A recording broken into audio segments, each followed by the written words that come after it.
Hello po, mapagbiyayang araw sa ating lahat. Today po, gagawa po tayo ng gisadong pansit bato. Ito po, binigay lang po sa akin to ngayon, lutuin natin para merienda. At ito po yung ating mga gagamitin.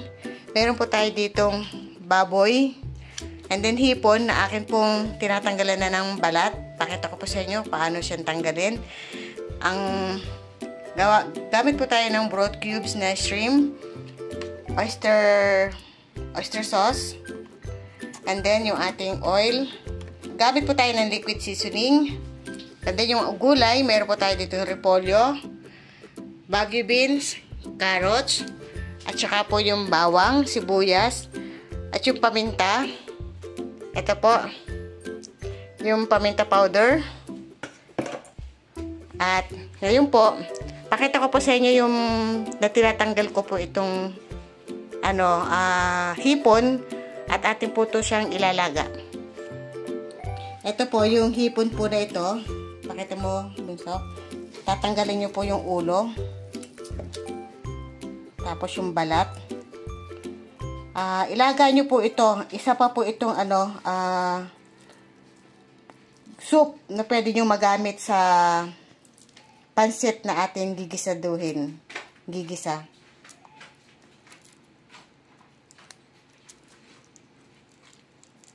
Ayan. Ganyan lang po. Then, tatapusin ko lamang po ito. Meron na rin po akong sabaw, yung soup base, na pinakuluan ko po yung buto-buto ng baboy. At yun po ang gagamitin natin pang sabaw dito sa ating lulutuing ginisa pansit bato. Yung pong pansit bato na ito, galing pong Bicol. May kaibigan po kasi ako na nagbigay na galing silang Bicol. Ngayon, nagbigay po ng pansit bato, bumili po sila. Sayang naman, kukuhanin ko po siya. Gigisahin ko. Ito po, lalagyan nyo to ng tubig. At papakuluan nyo po siya. Ito po, lalagyan ko lang po siya ng tubig. Ayan. Tamang lang po. Tapos gagawin natin ito na broth. Shrimp broth po na soup. Ito po, lagyan natin siya ng paminta. Tsaka asin. Para magkaroon na po ng lasa itong ating ginagawang soup base. Ito po yung asin, yung salt. Yan. Then, ilalaga ko lamang po. Papakuluan ko lang. Ito po, napakuluan na po natin yung ating gagawing shrimp broth. Yan po. Ngayon po, anuhin po natin yan. Parang pipigain po natin yan. Pero, set aside lang po natin to. Para ito naman kawali ang ating ilalagay. Mag-start na po tayo mag-isa ng ating mga gagamiting. Gawin ko lamang po ito na pagmamantikain. Wait lang.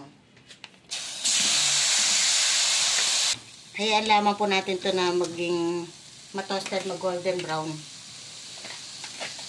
Para palalabasin po natin yung mantika niya. At maglagay po tayo ng paminta powder para magkaroon po ng lasa itong ating pipirituhing pork. At ng asin. Tama lang po. Ay, nakalimutan ko pala po. Toyo. Gagamit din tayo ng toyo.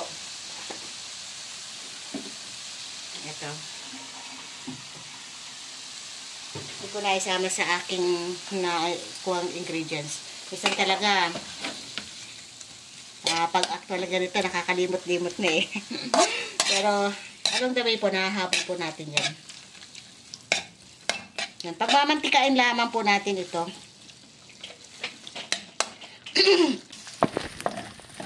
Pag ganito na po, hanguin na po natin para makapag-isa na po tayo ng gulay. Pwede na po itong lumabas na po yung mantika.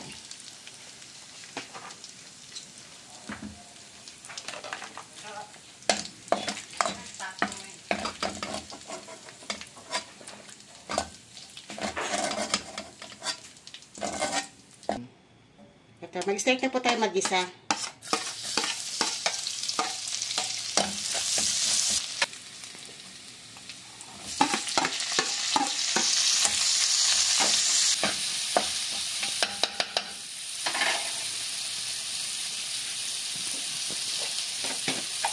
Lagay po tayo ng paminta powder.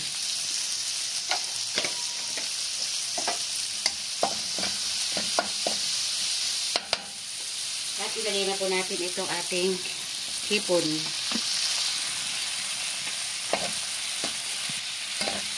Bangunak, no? Nga pa eh. Naamoy ko. Talagang amoy na amoy.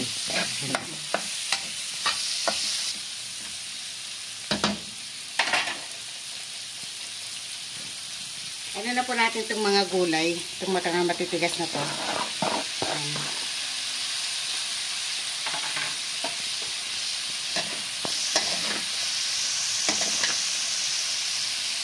Laki ng hipon. Laki ah.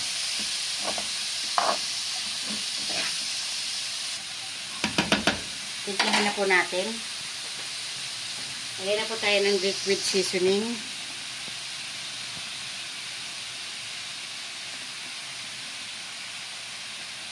Yan. Dalawang takip lang po.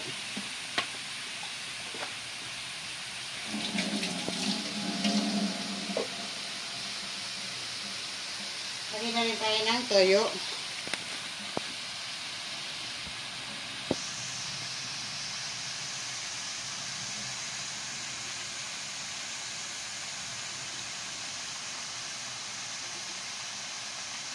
Yan, 4 na takip ng toyo.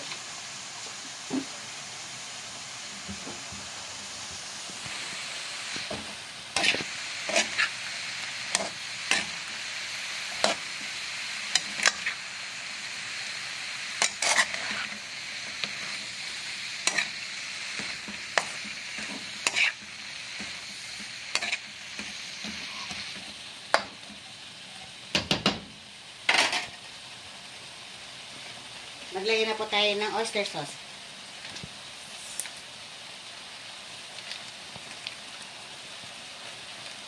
Isang shade lang muna po. Mamaya po ulit yung isang pack.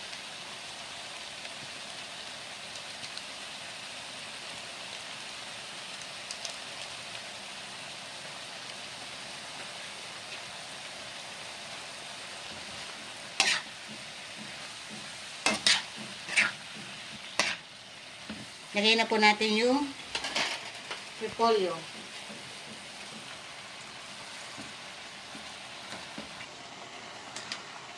Nalanta na yung ating repolyo, kaya kailangan na po natin siyang haluin.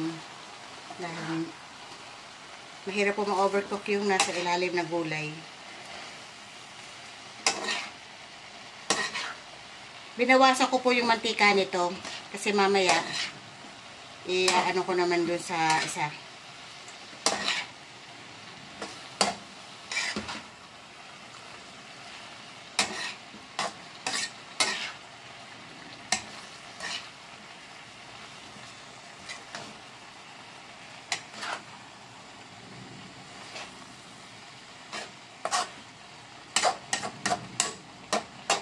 Yan, hinalo ko lamang po.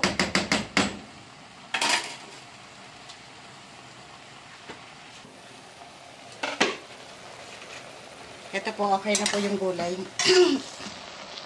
Ngayon, atin naman pong isa lang yung isa. Ngayon po itong pinarito, balik po natin dito sa kawali. Then, maglagay po ako ng sibuyas.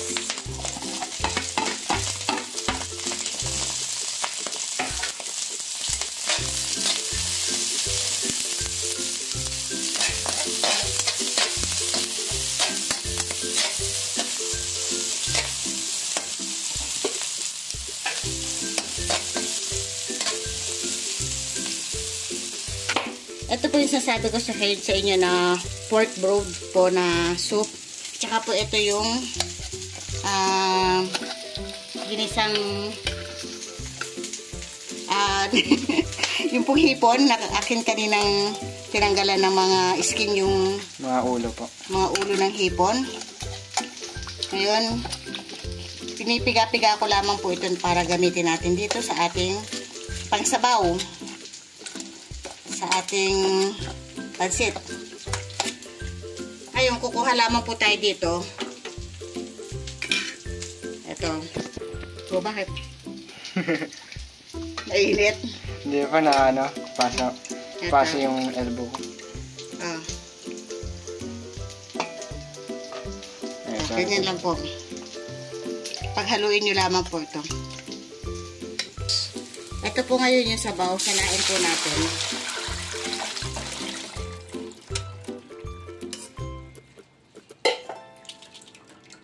Yan.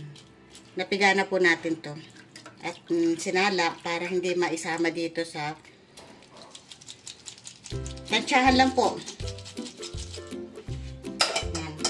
Ngayon po, ito naman, timplahan na po natin, lagay na po natin yung shrimp cubes po. Oyster sauce.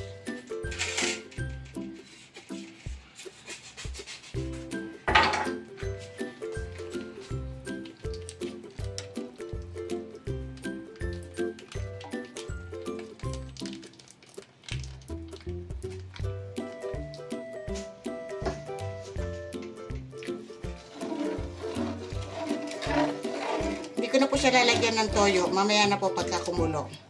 Titikman natin. Kasi ito pong sabaw ay meron na po itong timpla.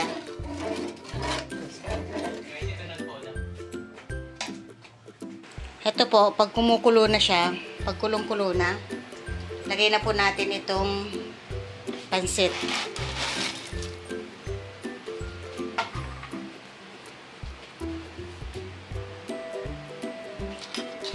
At atin po siyang haluin. Pag kulang po, pag marami po sabaw, hindi ko po nilagay lahat. Tinatansya-tansya ko lamang po siya.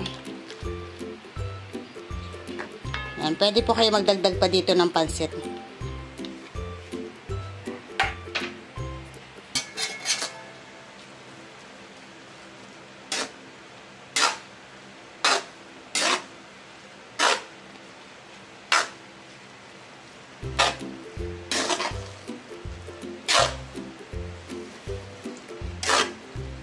A-absorb pa po niya yung tubig na yan. Kasi hindi pa po luto yung ating pasta. Halo-haloin nyo lang kasi baka manikit.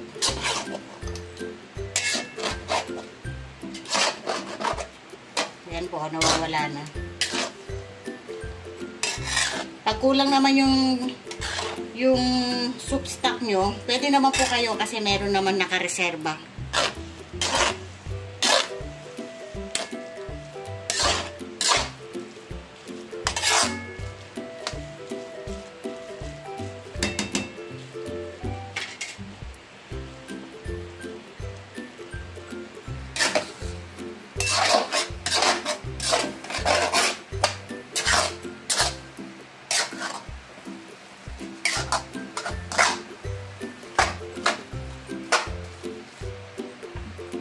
Ngayon po, alagay na po natin yung gulay natin. Ito.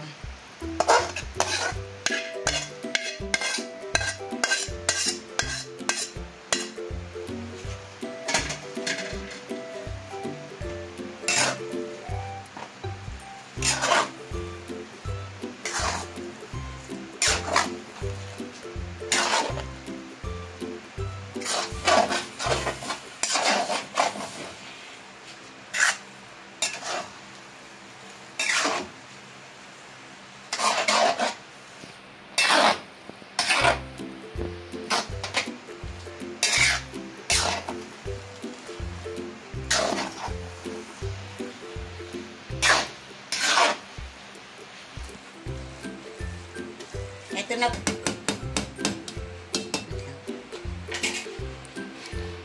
Ito na po ang ating nagawang gisado, pansit bato gisado. Ayan. Paano po? Magpapaalam na po ang inyong kakusinerang lakwatsera. Sa inyo po ay lagi nagpapaalala. Nang stay safe po. God bless po. Always remember, God will always provide.